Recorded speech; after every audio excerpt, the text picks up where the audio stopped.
So the very first thing that you want to do if you're going to be working with creating ideas is to make sure that you build a culture around creating new ideas.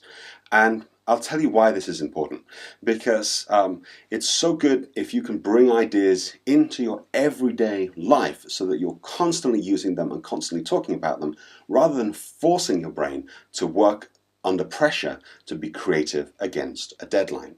Let me give you an example. What kind of situation would you rather be in? A situation where you say, I have to come up with a great idea before Monday morning, otherwise my boss is going to fire me. Or to say, you know what, I've been thinking about an idea for years now. I'd love to bring that idea to my boss and see what he says. Well, the second option is obviously a lot better. It's a lot more relaxed, and I'm going to show you how you can do that. And the first way to do it is by building a culture of ideas. You're going to want to make sure that you keep a log of every single idea that you come up with. Make sure that you write down everything that inspires you and do it always in a notebook. This is one of my old notebooks from about 2000, something like that. And I love physical notebooks because you can put newspaper clippings in, you can start to paint in them, you can write and scribble and scrawl, and your friends can draw in them too. So I'm a really big fan of the physical notebook. And the reason why I'm a fan of the physical notebook over the digital notebook is because if you decide to keep all of your notes on a phone or an iPad or your laptop, that's fine. But you're often finding that you're writing in some Times New Roman font and your thoughts aren't in Times New Roman font. They should be in your handwriting. And you can have much more of a physicality to a real notebook. It's going to help aid your memory. One of the things that I love to do, for example, is I love to write on every page of the notebook this way up and then flip my notebook backwards and write on the opposite page upside down. What it means is over time different ideas combine and clash, and if you leave your notebooks out lying around, your friends might pick them up, they might start to doodle in them too, they might start to ask you about different ideas, challenge your ideas, reinterpret your ideas. So I have tons of boxes of every notebook that I've ever written in, and they cover the house. And it's really wonderful because if I ever need to get some inspiration, I can go back and look at the ideas that once inspired me that maybe no longer are so relevant, and then they've come up, and now there's a chance to use them. So that's something that's really beautiful to do. One of the things that I often tell my students to do is to go out and buy the most expensive notebook they can possibly afford, and maybe even go for a ridiculous priced notebook. Don't use some rubbish, junky notebook that you've stolen from a hotel desk or something like this with somebody else's logo on. Forget that stuff. Go out and find the most beautiful notebook that you possibly can.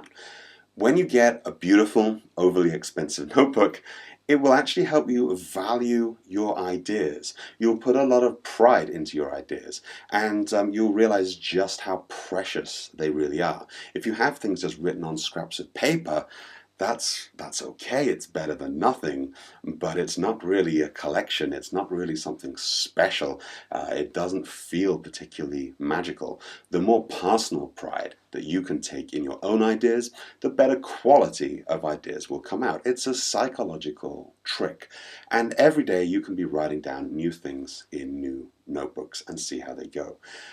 So this is something that I'd really love for you to do now, today. This is your task. Go out, buy the most expensive notebook you can afford, and start jotting in it and see what comes up. Over time, you'll build up quite the collection, and it means that you can pull out those ideas and use them when you're ready. It means that the ideas and creativity are on your terms. They're not based around deadlines, they're not based around pressure, and they become your dreams, they become your things that you hold onto.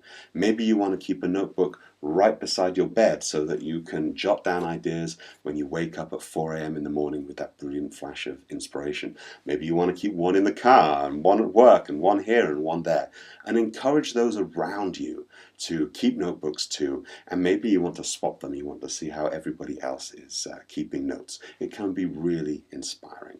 So this is how I want you to start to build a culture of ideas. Once you have your notebooks, once you have your ideas, and once you've got talking to your friends about them, a really nice thing can be to throw what I call an ideas party. Now, this might sound a little bit silly, and I guarantee you won't read this in any brainstorming book or anything like that. An ideas party is when you invite a few of your favorite friends around for a cup of coffee or for dinner or something like that, but you tell them in advance, we're going to talk about all of our ideas.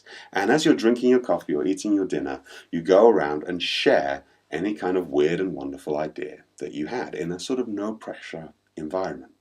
And what that means is that not only are you sharing your ideas with your friends and getting them challenged, but your friends can share ideas with you. And you'll start to build a reputation as the ideas guy or the ideas girl. People will come to you when they've got a good idea. And later on down the line, this can lead to all kinds of wonderful collaborations.